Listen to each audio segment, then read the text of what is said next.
Microdose, yeah. Microdose. Microdose. Microdose, dose. Microdose. Microdose, dose. Microdose. Microdose, dose. What's good, y'all? Kush Hayes here, coming to you. Newest edition of the Microdose. Oh boy, the dog days of summer and all that jazz. We're coming to the end of this season, folks. We've had some fascinating summer films. We've had a lot of fun summer films. Some notable surprises, some positive surprises, and then we've had some dog shit. And then we've had the two movies that we're going to talk about today. Now, before we get started, Steven Steinbacher, cinematographer for Len Kabaczynski, Killer Wolf Films, Pact of Vengeance, now available on Patreon for as low as $2. Killer Wolf Films, Steven Steinbacher. What's good, dude? Welcome back again. Thank you, Kush. Thank you for having me. What's good is this show. The show's great. I've been listening to it in between my appearances, and I think you do a really good job with it. Otherwise, I wouldn't keep coming back on. So, all right, right on, man. I appreciate hearing that. Dude, I was talking about summer movies here, and at the top of the summer, two movies came out. Both got a lot of notoriety for different reasons. One of them featured at Cannes, and when people weren't walking out of it, it apparently got a 6-minute standing ovation. Which what are the accuracy of these timed standing ovations? Do you think, Steven? For starters, I don't know. I don't believe any of those Cannes stories ever. Really, like. Okay. Movies frequently get like 20-minute plus standing ovations there. And it's like, what does that even mean? Like, everyone's just standing and like exhaustingly clapping for 20 straight minutes, or people going in waves. I've never really been able to wrap my head around that visual. It's a bunch of horseshit, if you ask me. But so, you mean the Duke of the French Riviera is not shedding a tear over yeah. David Cronenberg's Crimes of the Future? I mean, he should, but I don't believe so. Well, so I have a feeling I know what scene or scenes people walked out of in this movie. There's really exactly one hard to watch scene, I think. Otherwise, it's pretty tame for Cronenberg. But there's one scene that, like, it's hard to look at. It's really upsetting. We'll get to that in a second then. Yeah, man, this movie is... I found it completely dull, but just interesting enough that it kept my attention. I wanted to be like, what is going on here? Where are we? So, as teased in the title, we're sometime in the future. How far in the future? Who knows? But it's far enough that human beings, Homo sapien, has evolved to the point where he doesn't feel pain anymore. Infection has gone away. And so now the new kink is like unnecessary back alley surgeries. For lack of a better term, I don't even know how to define it any better than that. But like, you know, like one point, like I guess we're in deepest, darkest downtown Montreal, and you know, we go into an alley, and sure enough, there's a woman on her knees, and you see her silhouette, and there's no glug, but she's making that motion like she's giving some dude a blowjob, and when they get closer, no, she's just stabbing this dude in the thigh. It's not even malicious. Like he's enjoying it, in fact. Like what's going on here? Now, that's not how the movie starts. The movie starts with some dirty ass French boy hanging out on the rocks of like a lighthouse or whatever, and you know, he's shuffling around in the sand, and then finally he's sitting in the bathroom and he starts eating the plastic bathroom trash can, and the crunching is very, very obtuse in the theater. Also, he keeps drooling for some reason, and I have to feel like for me, this is where I just wanted to leave, because I was just like, "What the fuck is this? What am I watching here? Why is this a thing?" And I'm hating every second of it. Your thoughts, please. All right, so David Cronenberg, one of my favorite filmmakers, his first feature, Crimes of the Future. An even weirder, even slower movie than this one, if you can imagine. I think you would definitely hate that one, Kush. But it's an interesting film. It's a student film, like a sort of pseudo documentary. But there's this bodily fluid that keeps coming up throughout it called Rouge's foam. There's this famous man named Rouge, and he produces a foam nobody else has ever produced. And all the characters keep eating it and stuff. And then they torture a child to the point where she's able to produce the foam. The foam looks eerily like the drool this child is producing that allows him to eat the plastic. at the start of the film. But if we can kind of get into just, I mean, you get it from the opening scene, I guess, but the messaging throughout this film that humanity needs to like adapt to the world to survive, basically, like what we've done to the earth, we have to change our body and start eating plastic if we want to have any hope for the future. I found sort of like uplifting and wonderful in a way. Like it resonated with me in a way none of these other recent movies like Marcel the Shell or Inside or these things trying to capture like the horror of the pandemic, none of those have resonated with me. But this film, and it's like genuinely Poseidus, like apocalypse, through the apocalypse we're going to find a utopia. I found very fascinating, I guess. I mean, fascinating is not the wrong word. I definitely, anytime I saw something on the screen, like I wanted more information on it, and there was a lot of weirdness in this. There's a man is also evolved to the point where like he's not processing his food correctly, and so there's like a special chair that like shakes like it. What a hilarious! I don't know gag. what's going on. That visual, that's a gag. Yes. So yeah, the movie's very funny. I found the movie hilarious. I was frequently laughing. It's supposed to be funny. I was laughing too, but I didn't think it was supposed to be. So Viggo Mortensen is giving this like, it's a very good performance, but it's like subtly so comedic. Like all of his discomfort, all of his like coughs and his awkward like sort of noises he makes, like all of those had me chuckling. And the scenes of him, he has this chair where this man like his body is riddled with tumors and stuff and can't process food correctly. So he has a chair that like wiggles beneath him and like sort of flips him around and massages him in a way that looks really uncomfortable. But everyone in this world, I guess, eats this way because they don't have pain receptors anymore. So their body doesn't know how to properly run without like a chair that like molests them into digesting, basically. And just the sequences are like 2 or 3 minutes long of just him eating food like so uncomfortably, like flipping around. It had me cracking up. I could even understand the process of the chair itself, but then it's like the actual physical features of the chair. Like his head is like surrounded by like 2 mandible jawbones, or at least that's what I got out of it. I was like, I'm doing a lot of stuttering that I don't think I should edit out of this because I'm just dumbfounded the entire time through this thing. Just what? Just yeah. I walk me through more of this, dude, because I'm not getting it. So you have Viggo Mortensen, his character. He grows organs.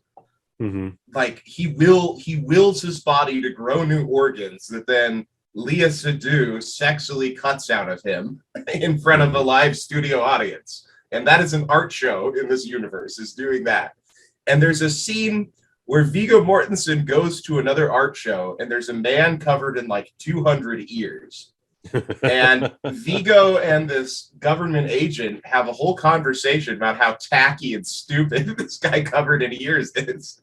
Like directly after presenting it like this little bit of spectacle for this movie, it's a guy who's on the poster who looks really fucking stupid. They're like, none of his ears work. This is the dumbest, most pretentious show I've ever seen. Like,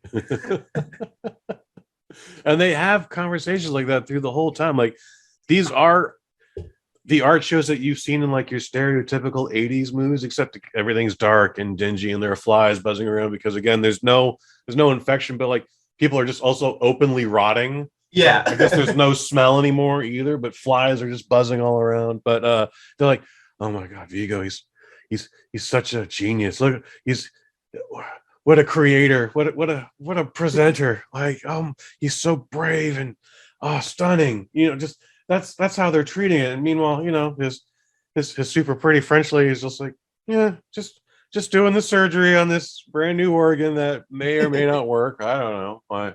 Yeah, and Viggo doesn't really have any control over what he's producing inside of him. It's just sort of like these things just erupt in him, and he has to find a way to like tattoo them and stuff in order to bring some spectacle to his show. It's completely out of his control then, because I was kind of led to believe like the chair and then the bed and like he actually they're like, this one grew much faster this week. Like last one only took a month. I felt like he's doing this intentionally, but okay. He does seem, I don't like, it's all an allegory for creation, right? It's like you don't choose to have stories coming out of you. You're just a guy who has stories that come out of you. It's strange, but that's just the way it works. I think it's the same thing here where it's like once he feels the organ in him, he can sort of like help form it.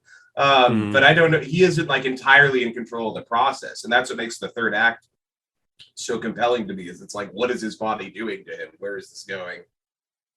At one point, seems to be a terror cell involved, and these are folks that are manufacturing the plastic that other plastic people have to eat, or for again, lack of a better term.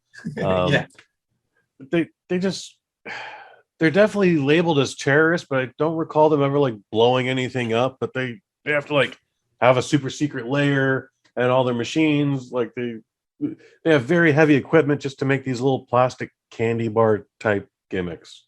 So they're like a group of like disenfranchised people who have removed or added organs, rearranged their organs in such a way that allows them to digest plastic, which, if you think about it, if everybody could just eat plastic, nobody on the planet would be starving, right? Yes. I mean, actually, if we could just eat plastic, that would solve so many of our problems. So it's this group of people. They're not a terror cell. They're just an organization trying to bring humanity to its next level because they think our bodies are naturally asking us to do this. And they prove that by the leader's son being born with the exact set of organs that allows him to eat the plastic. That's the little boy at the start of the movie who's eating the little barrel. But Viggo Mortensen's character is a government agent. He's like a COINTELPRO sort of agent who has been sent to infiltrate this group in one way or another. And report everything back to them. You didn't get that? He's meeting with because they had the whole like, I haven't seen you in a month. You're my animal. Yeah. You know, they had that whole undercover cop meeting thing, and I was just like, what is happening? A lot of times I'm just saying, what is happening here? Because none of this is, even when they flat out say like you are an undercover agent, it's like, why? For what? For what? Because the government is trying to crush this new form of living. They're trying to wipe this species out of existence. To go back to the scene I said was so harrowing earlier, there's a child autopsy show that is just really graphic and really disturbing. And this autopsy is being done as a performance to try to show the world, look, there's a child who's been born with a new subset of organs. And what does the government in this film do? They harvest this boy's body and make it look like he had just normal organs, and then like leave like all these weird wounds inside and stuff. Like, and I think they tattoo like pig or something on the child's like stomach or something. And just that is such a specific and disturbing idea. I think like not only did the government like keep people from getting to know that there's like a new species of human coming, they robbed this child of his like very being. They took him from the inside out and they hollowed him so that nobody could know. And then they kill everyone in that organization pretty much. Those are the female repair ladies. Yes. Yeah. And that's an interesting twist because you're like, Cronenberg just doing something kind of horny here, I guess, with these girls who want to hook up inside of Viggo's like weird surgery machine. But then they end up drilling a bunch of people in the back of the head, which I found pretty fun. They have these giant drills and they just...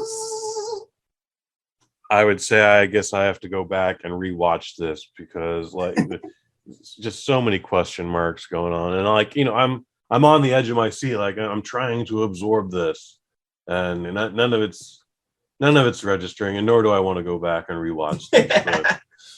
I saw it with my father-in-law, and he more or less had the same reaction. He had trouble staying awake during it, and he was like, I mean, it was interesting, but it was too dense. I don't even know. Well, I definitely didn't have trouble staying awake during it. That I'm happy to say. But yeah, this is definitely not one of my favorite movies. Definitely, I would not have given it any ovation, let alone a 6-minute standing one. And the little boy autopsy didn't bother me because the entire movie is an autopsy. Like all I'm seeing is people just being cut open. At one point, Viggo Mortensen goes to an art show and then returns home with a zipper on his belly. And now you just open and cose that fucking thing just willy-nilly. And it's just, yeah. I mean, if this was supposed to be a comedy, maybe I need a laugh track or something. Maybe we need to do the Friends Big Bang Theory laugh track. I don't. Yeah, this did not hit for me. I'm sorry to hear that. I'm sorry to report it. It's definitely not for everyone, but it's my favorite movie of the year, like hands down. And I've seen some movies I really liked this year, and it's just that movie has been on my mind like every single day since I watched it. Wow. One other thing I want to say about it real quick is while I do think the cinematography is very nice, the movie like entirely takes place in like parking garages and like very cheap looking like back alley lots and stuff. And it creates this like incredibly grimy, boring, like drab depiction of the future. I found just very unique and honest, I guess. Like it just felt like a world people really could be in, even down to humanity numbing themselves to the point where they don't feel any pain, good or bad, and can't eat or swallow properly. I just felt like from the ground up, they found like a sort of tacky aesthetic to build this world around and really nailed that. Cronenberg's movies are often campy, and I definitely thought this movie was campy, but in a way that like felt very true to the world he was showing. Well, let's get into a movie that I did not hate, did not have as many question marks, but it was definitely a crowd pleaser, and that's the thing I don't understand is Scott Derrickson's The Black Phone. Yeah. So, again, I didn't hate this movie, but I found a lot of conflict or a lot of contradiction or just things that just didn't make sense. We don't even need to know what the MO of the kidnappers. We didn't need to know what he was doing with the kids. Is he molesting? Is he not? Is this just some sort of sick, weird game he does? All right, who cares? But there's a lot of things happening in that basement where, like, this is 1970s track housing, Steven Steinbacher. Like, you're going to hear that kid flush the toilet 50 times in the day. Yeah. You're going to hear that metal grate come off the window that you're trying to keep him from climbing out of. Course. And you're definitely going to hear him smash a hole in the wall behind your freezer. And none of this ever comes up in the movie up until the end. And if Ethan Hawke's not going to hear it, the character who's living with him certainly would have. Like that guy just stays at home the whole movie and is just looking at a wall. Like he absolutely would have heard that stuff. But even giving that like a pass, I don't really care about those logistics that much, I guess. Like if the movie's fun, it's fun. Your scary clown movie's really good when the only disturbing scene involves a girl getting beat by her dad. I shouldn't be laughing at that, but yeah, that was definitely the rawest part of the film. There's like a 3-minute scene of this girl getting beat with a leather belt, and then her dad being like, "And don't ice those bruises," just like comically abusive.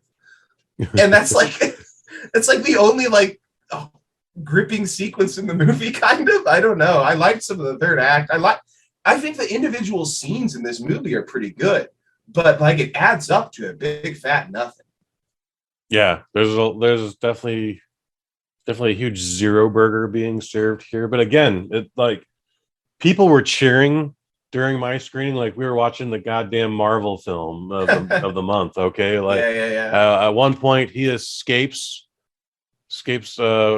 Ethan Hawke's house, and folks are like, "Yeah, go!" And then they're like, "Oh," like it's like 40 minutes into the movie, and they were genuinely upset when he didn't get away. Yeah. And then the conflict at the end, climax at the end, like again, people every time he hits them with the phone, like folks, you think you're at like a boxing event or a UFC fight. People were like, "Get him!" Like it's one of those things where like you start looking around, but you're just looking in the faces in the dark, like you're a little concerned for your safety as well. It's like, what is going on here, guys? I get why you like this, or I guess I don't get why you like this. I understand that you like this, but yeah, this is a bit much. This is just some like I couldn't even call it horror. I think this is just. I think we're watching schlock. Is that it? Yeah. Like, there's too many tones happening in this film for me. Is that fair to Yeah. you? No, totally. I think it's a huge mess, and a lot of people seem to quite like it. And there's stuff in it I like, but just Mm-hmm. it has this first act that builds this like really, I thought, kind of gripping, dark look at a small town. And like all the abuse that happens in it, all of the violence between children that sort of goes unchecked and unnoticed. And none of that ties into the movie, really. I get that that's the world it establishes, but then for the most part, it's just like a Blumhouse film in a house with like a bad psychic plot going on the side. Like, there's this movie I really love called Mysterious Skin, and it's about molestation, but the first act kind of leads you to believe it's about UFO abductions in a way that's really quite interesting. Okay. And this movie has a first act that feels very much like that film's first act, where it's like establishing a dark, horrible environment. You're not quite sure where it's going to go. But then this movie's like, actually, there's just a scary clown sometimes, and you got to kill him. You got to strangle him, and you got to kill him. and that's kind of the message of the movie. It's like, yeah, you should beat up your bullies, and that's how you're going to get the girl. Not that you shouldn't beat up bullies, but literally, like, the message at the end of this movie is that you should beat the shit out of people if you want to like establish your dominance. His swagger is out of control in that final frame too. Yeah. The whole ending is so confusing to me because it's like, okay, he was a little badass. He murdered this guy, great, and then like his dad shows up and his dad's like, I'm so sorry, forgive me, please. And then yeah, he just goes and he finally has the confidence to sit down next to his crush. Like the whole process is healing for him in a way. Like, Yeah, I don't know. He definitely thrived within a crisis. It's one of those fight or flight situations, and I guess he fought. What I will say, I think the sequence between, like, I think all of the stuff with him and the other kid ghosts is wonderful. I really like everything in that little room. Ethan Hawke's awesome, and I think the final showdown between him and Ethan Hawke, even though it is a little underwhelming, just because it's like, I guess this is all the movie is. Him just savagely taking that guy out. That did amuse me. Like, I like the way those pieces came together for that one scene. It definitely works. You see him fall into the pit. He breaks his legs. I cackled like a bastard, but I do that every time someone hurts themselves physically. Yeah. The sequences where he's talking to the ghost kids, in theory, on paper, I don't like it, but I do like the way they set it up, and it's all set up like that one scene from Conjuring 2 where they just do the blurred perspective, and yeah, that's creepy enough to make it work. But I still stand by the fact that, like, yeah, I'm not going to pretend to understand the paranormal aspect of it, but I'm not taking advice from dead kids. Like, you didn't make it for a reason, dead kid. Yeah, I think it helps that it's his classmates and that he's taking like little bits and pieces from each of them. But that little sequence, which I wish they hadn't shown in the trailer, but that sequence where him and the karate kid are like training together for the fight, like visually that was really cool. Like there were some really neat ideas with that. And the one kid that was his friend, like the first or second kid we see get kidnapped on screen, I found their arc touching. I liked what was going on there a lot. It's just a shame it was all intercut with this awful side plot about the sister trying to find where he is through her psychic visions. And that actress is good, but like all of the writing for her is just like making a little girl say fuck over and over and over again. Like it's not very clever. And then her side plot literally amounts to nothing. It's supposed to be like a subversion or something, but it just, why was this 40 minutes of the movie? Yeah. And also the town cops are taking a lot of stock in her dreams for also no reason. Right. Because she really hasn't proven anything by that point. Yeah. She definitely like gives off details that they didn't release. And that's definitely an interesting point. But again, it's, what is it about? Where does it come from? Is that a thing that like her dead mom passes on to her or something? Is this the case of where most of the movie reviews I do on here and on the Waffle Box podcast, a lot of the times I'm just like, you know what, this would have been better 15 minutes shorter. Trim it up by 7 minutes. Trim it up by an hour. Like, is this a case where like, no, we need more information here? No, I like maybe another 10 minutes would have been better for this, at least just to have just not every detail, but most details. I guess I think with this movie, another 10 minutes would have just been another 10 minutes of questions that don't really add up to anything. Like, I just don't know if anyone That's making, I think they were trying to do, okay, people don't like when you over explain the backstory. Let's leave that so vague and just fill in all these other pieces. And they just filled it all in with bloat, really. Like, it just doesn't, I don't know. I'm not sure, because like I would have liked to have known a little more about Ethan Hawke's character. If not, why he's doing what he's doing, what he's doing to these kids would be an interesting question to answer. All we know really is that he sits upstairs with a belt and waits for people to try to sneak out, and then he beats them, and then eventually kills them. I don't know how. I don't know why. He just does eventually. I know these kids end up dead because their ghosts are in the fucking room. And also, like, I really like the visual the first time you see Ethan Hawke with the belt, like shirtless. It's like this tracking shot that goes from the basement up to him up there, and that's a creepy image. But the way it mirrors the abusive dad is just like baffling. I was just constantly confused by what they were trying to say with the belt imagery in this film. Like, I really don't know what was going on there. Mm-hmm. That's fair. So like, why do you think Ethan Hawke's character was beating the children in the same way the father did? Like, what what is the use of that? I want to say I remember something about the brother saying something like they used to get abused, or like one of the kids was saying like, yeah, that's part of the game. He was abused as a child, so now he abuses children. Okay, so I may just be forcing that memory though. Yeah, if it's trying to say something about the perpetual cycle of violence or domestic abuse, cool. Why does the movie end with the father getting forgiven? Like, it's just, I don't know how much thought was really put into the script beyond just like the basic mechanics of the kid in the room. Like, it just seems like they were like, we'll make it dark, we'll make it we'll just really, really play up the Stephen King aspects, and we'll be good. So I know it was based on a short story, and and that short story is written by Stephen King's son. Yeah, Joe Hill. Yeah.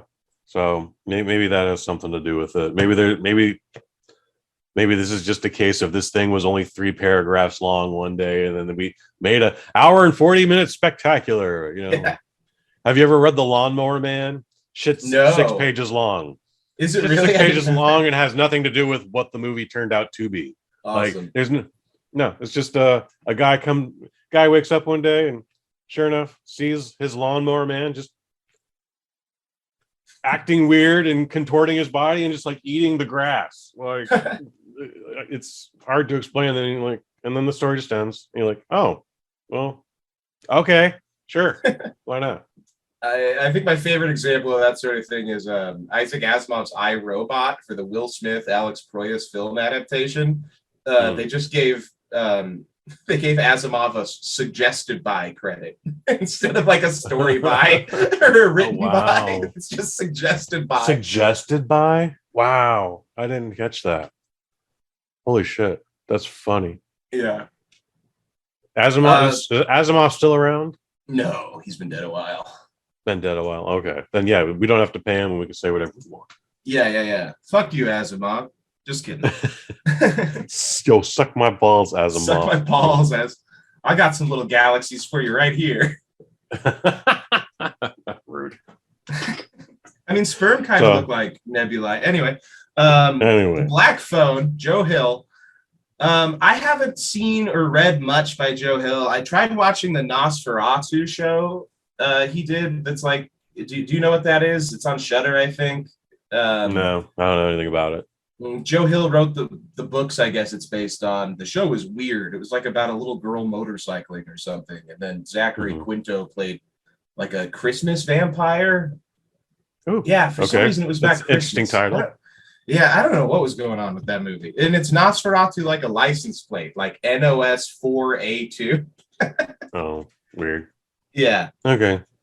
So I'm not really sure how convinced I am by Joe Hill, like compared to his father at least. But I'm sure he's a good writer. Because how long is this short story? There's no way it's like as sprawling and nuts as this fucking movie is. Yeah, there's no way it's a page a minute. Yeah. So, but yeah, for some reason, this was a crowd pleaser. All my Facebook groups, everyone kept raving about it for the week and a half it was in theaters. It did. I'd say it did very successful. It did really well at the box office. Yeah. Yeah. The only one thing I got annoyed at the most by the fans, and it's not that people enjoyed it, but like people were like, "Damn, I can't believe I missed this in Dolby." And I was like, "Why? So the basement could look more like a basement? You fuck." I mean, I'm always down to see a horror movie in Dolby. Like, come on, that's pretty rare. And so I did see it. I think I saw it opening night in Dolby again with my father-in-law, and it didn't look that good. It was not. Yeah, I don't know. It sounded nice. I mean, it was cool to get to hear Pink Floyd and I guess I'll give Derrickson credit for he's done two decent Pink Floyd needle drops so far between Doctor Strange and this. But the other needle drops in this, Sweets Fox on the Run, all of that stuff felt so tacky and like from a different movie almost to me. I don't know. Like it felt like, hey, we're establishing a 70s jukebox tone in a way that just didn't fit with the weird, dark film it was otherwise. If that makes sense. Would you have rather seen him do Doctor Strange 2 or no? I didn't like Doctor Strange 1. Okay. I'm glad he's back to doing horror. Like I think he seems to have, especially compared to. Did you see the new Russo Bros movie, The Gray Man? Yes, I did. It's a little long. All the action scenes are like incomprehensible and filled with CGI smoke for some reason. Like it's like hard to look at times.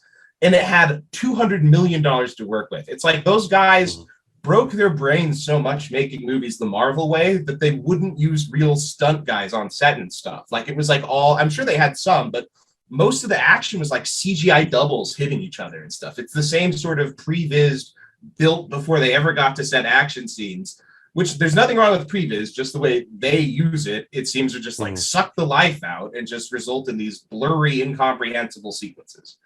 And Scott Derrickson, none of that stuff is apparent in this movie. Like it looks and is directed pretty much like a real film. I just had a lot of problems with the story, basically. And some of the act, like for the most part, the acting's good, but just I don't know. It's hard to buy into a lot of the things being presented, I guess. Like not too much of it's cringy, but basically anything outside of the house is like 2 stars lower than the rest of the movie, if that makes sense. Like just not as tight as I'd like. I think we both agree that this is not a horror movie, but what would you classify this? A drama, a coming of age film? Like again, I feel like there's so many tones. Horror thriller? Yeah, for the most part. But yeah, I mean it has some well-built jump scares. Maybe I only jumped because it was in Dolby and it was loud as fuck. I did jump a couple times in the movie, which is not what I go to a horror movie for, but I was like, okay, I'll give him that. But otherwise, it's like there really isn't that much tension. There really isn't anything to be creeped out by. Like, I don't find anything about the visual of the Ethan Hawke character all that interesting. I guess I like the mask. Tom Savini designed the mask, and that's kind of cool. But his method of like grabbing kids with the balloons or whatever, like that was all so boring. I'd seen it before. I don't know. Yeah, it's like it's trying to be a horror movie, but it's not. Where are the elements that a kid is going to take home and be scared by other than a scene of a dad savagely beating his daughter? You see, that's going to happen to you. You don't take out the trash on Tuesday. You listen to your mother. I'm going to fucking hit you just like that. Anyway, I think you and I are on the same page. What do you guys think, though, out there? Do you agree with what me and Steven Steinbacher, cinematographer of Pact of Vengeance, has to say? Or do you not agree with us? Do you disagree? Do you agree? I don't know. You let us know at Kush_Hayes on Twitter. Steven, you are but aren't on Twitter, are you? I'm on Twitter, sure. I got into some Twitter trouble this week, so I'm trying to keep my mouth shut. Okay. I'm at RIP Steinbacher if anyone wants to follow me. No worries if you don't. There you go. You can also find Steven Steinbacher's work on YouTube. And like we said, Pact of Vengeance is now available on Killer Wolf Films Patreon page.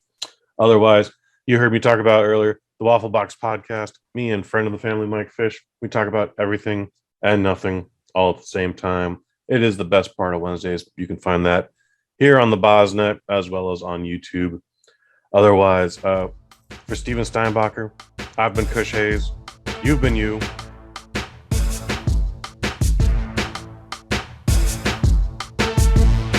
Microdose, microdose, microdose, microdose, microdose, microdose, microdose, yeah, microdose.